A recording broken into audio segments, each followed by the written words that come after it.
You know, I've been sitting here and I've been thinking about why I really wanted to make this channel and start making content about what's going on in America. And, the reason I never really wanted to do it before was because of Charlie Kirk, to be honest. That man was the most beautifully articulate man I had ever had the pleasure of listening to. Whether I agreed with his point or not, it was always beautifully articulated. It was well thought out, it was respectful, and he always did everything he could to be honest and tell the truth, to seek the truth. And while he was out there doing his thing, I didn't think that it was necessary for somebody like me, a nobody, that hasn't even ever been able to vote. So why would my political opinions matter? Who am I? But when I really got to thinking about it, who was Charlie Kirk? He was an 18-year-old kid that thought what was going on in his country was wrong and did something about it. And now I regret thinking that my mistakes as a young man had completely ended any chance of me ever being able to make a difference in this nation. And I may be delusional in thinking that maybe I'll change somebody's mind. Even if I only reach one person through my message, I will feel like I have accomplished what I set out to do, because in some small way, if that one person was reached by my message, I did my part to make this nation a better place for everyone. I don't care what your political views are. I don't care what your sexuality is. I don't care what your race is.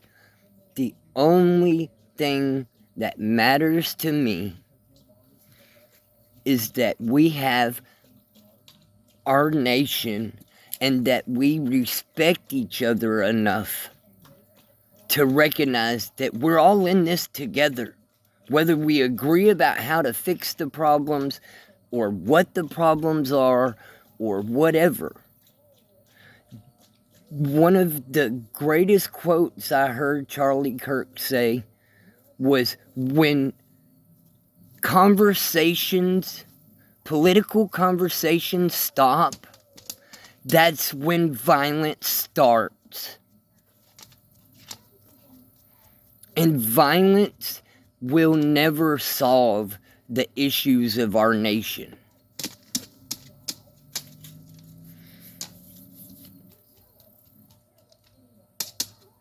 The only thing that will ever be able to fix the problems in our nation and in our culture is for us all to realize that nobody knows the perfect way to run the nation best for everyone.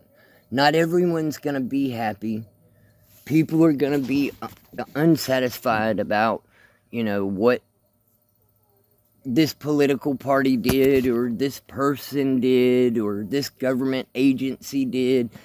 People are always going to be unhappy with things that happen. That's just the way the world works. It's just like there's always going to be crazy people that do crazy things.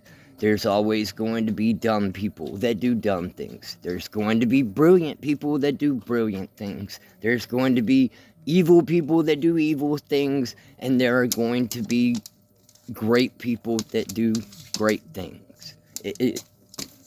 That's just the way that it is. We have to accept the world for what it is. Now, that doesn't mean we don't have we have to stop trying to be better, because that's what we should all do. And religious or not, when it's all said and done,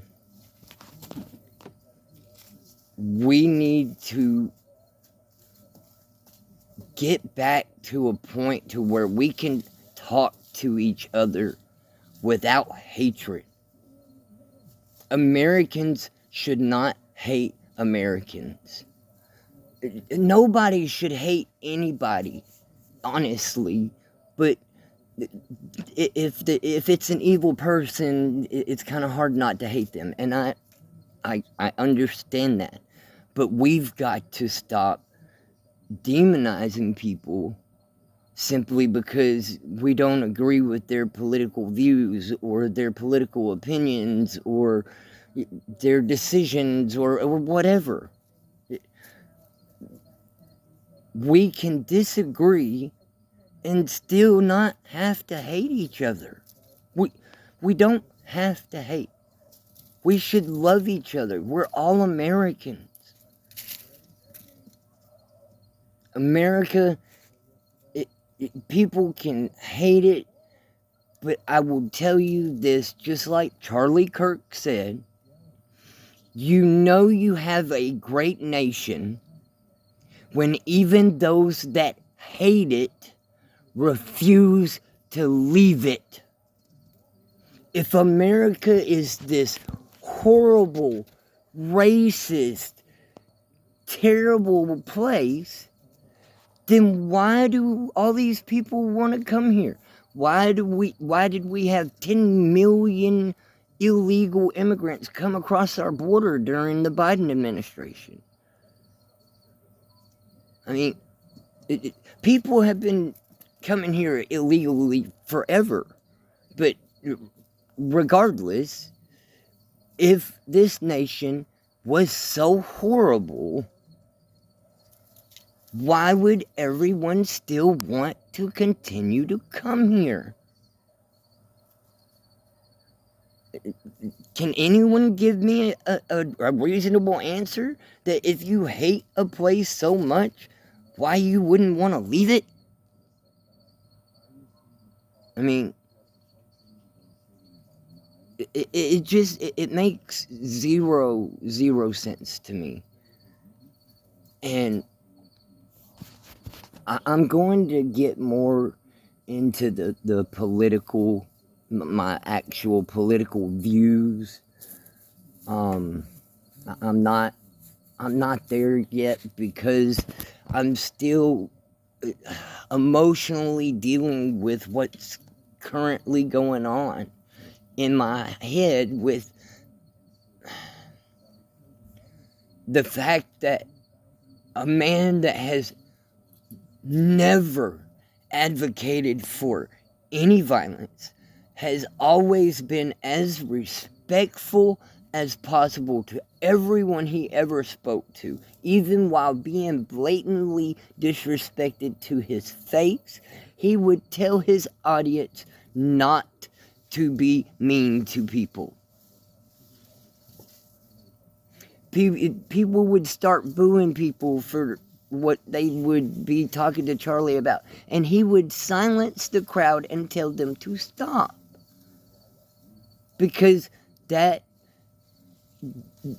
shows his level of respect for everyone simply having the right to speak their opinion and not get shouted down or booed to where nobody can actually hear your opinion. He wanted everyone's opinions to be heard. He wanted y'all's arguments to be heard. He wanted people to hear his arguments. Because even if he's wrong, which I'm not saying he was, I'm not saying he wasn't, even if he was wrong, people would get to hear the message. That is the foundation of America, is getting to speak your thoughts, speak your mind.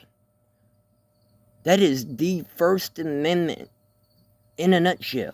It's not just freedom of press, it is our right to redress our grievances with our government in any manner we see fit other than through violence.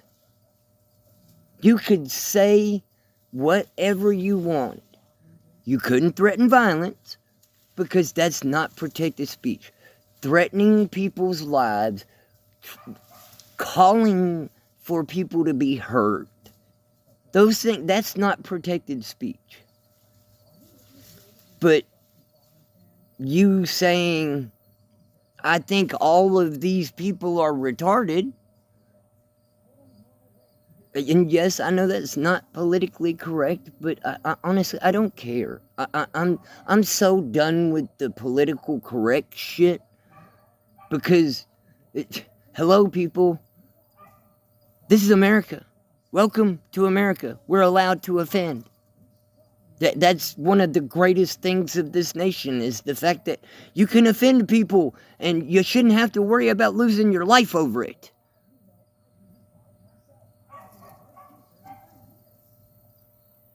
It's time for us to start treating each other like human beings. Treat each other like you would want to be treated. That's what I try to do for everyone that I come in contact with. I try to treat them like I would want them to treat me. Because if I'm doing that, they can't say that I'm the bad guy, because I'm treating you how I would want to be treated. How can I be bad if I'm treating you the way I would want you to treat me?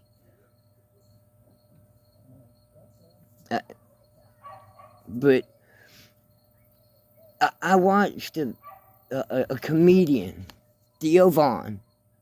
He didn't even really know anything about Charlie Kirk or his political views or his religious views, or he didn't really know anything about Charlie Kirk. But I watched how terrified he was by the fact that a man was assassinated in front of his wife and children because somebody didn't agree with his opinion. And then the thing that scared him the most was the fact that it was from so far away, that he took somebody took Charlie's life and wasn't even man enough to look him in the eye while he did it. I'm sorry, but if you're going to call yourself a hero by taking out an evil person, if I truly felt that somebody was evil and that I had to remove them from the planet to protect other people, I can guarantee you one thing that I would do as a man. I would walk him up to his face and let him look me in my eyes while I took his life. Because he's still a human, and we deserve that dignity. And if you don't think that humans deserve dignity and respect, you got some real soul searching to do. I mean, some hard and heavy soul searching, because